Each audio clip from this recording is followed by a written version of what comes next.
The wind sculpted waves across an endless ocean of air, and upon those invisible tides soared a phantom of speed and precision, a falcon, the sovereign of the skies, its wings honed to perfection by millennia of evolution, stretched like bronze blades, catching the morning light in a blaze of amber fire. The horizon bled gold as dawn's first light unfurled, washing the rugged cliffs and sprawling valleys below in hues of warmth. From its lonely perch atop a jagged crag, the falcon scanned its domain with eyes as sharp as the obsidian edge of a blade. The world below teemed with life, hares weaving through sun-bleached grass, ground birds threading in and out of thorny shrubs, and rodents darting from burrow to burrow like sparks of earthborn flame. But life in this realm thrived on balance, and the scales of survival demanded blood. For the falcon, survival was not mere existence, it was a relentless dance of hunger and flight. A test written in wind and stone, each day brought new challenges, merciless droughts that parched rivers to bone-dry scars, storms that shattered skies with fists of lightning, and rival predators who stalked the same prey with equal hunger. Above all, there was the hunt, the brutal poetry that defined its life. Every dive, every strike, every beat of its wings was a testament to nature's cold perfection. This morning, hunger gnawed like a serpent in the falcon's belly. It had been 2 days since its last successful kill, a desert hare felled in a storm of feathers and fury. But such victories were rare in a land ruled by drought and dust. Prey was scarce. The earth had cracked open like a broken amphora, and the winds that once sang of abundance now whispered of famine. The falcon launched from its crag with the violence of an uncoiled spring. Its talons, curved like scimitars, clutched the empty air as its wings cut deep into the wind. The world tilted beneath it, cliffs sinking into a chasm of blue, valleys unraveling like green tapestries, rivers glinting like molten glass. With a single beat, the falcon was no longer bound to the earth. It was a blade loosed from its sheath, a storm made flesh. Below, the grass rippled, not with wind, but with life.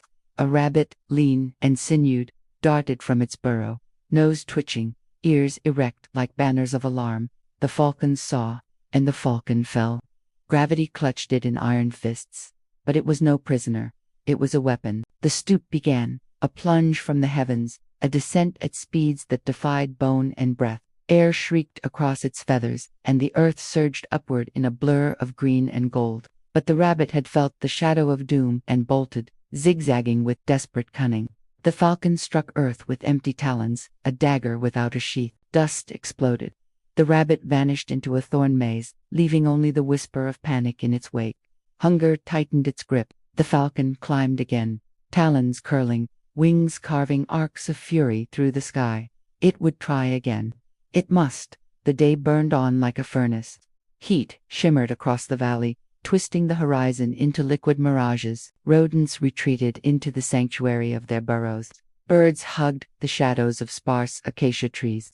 The falcon soared above it all, a lonely monarch patrolling a kingdom that yielded no tribute. But then, movement. Far ahead, a shape skimmed low across the grass, a partridge, plump and slow with fatigue. The falcon's heart ignited with primal fire. Its wings locked. The world fell silent, all sound swallowed by the drumbeat of hunger. It stooped.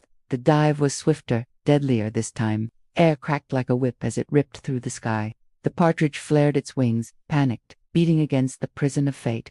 Too late. Impact. Talons slammed down like the judgment of gods, punching through feathers, flesh, and bone. The partridge shrieked once, then fell silent. The falcon's beak tore crimson ribbons from the still warm body. Each bite was life renewed, a reprieve granted by nature's brutal mercy. The feast was brief. Scavengers always lurched, waiting to steal what the hunter had earned. The falcon ate swiftly, then launched skyward once more, blood staining its beak like war paint. But the story was not over.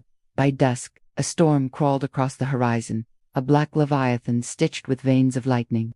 The wind shifted, howling with voices older than time. The falcon rode the gale, wings taut against the roaring fury, eyes locked on its distant nest of twigs and bone balanced upon a cliff face. But then, a shadow.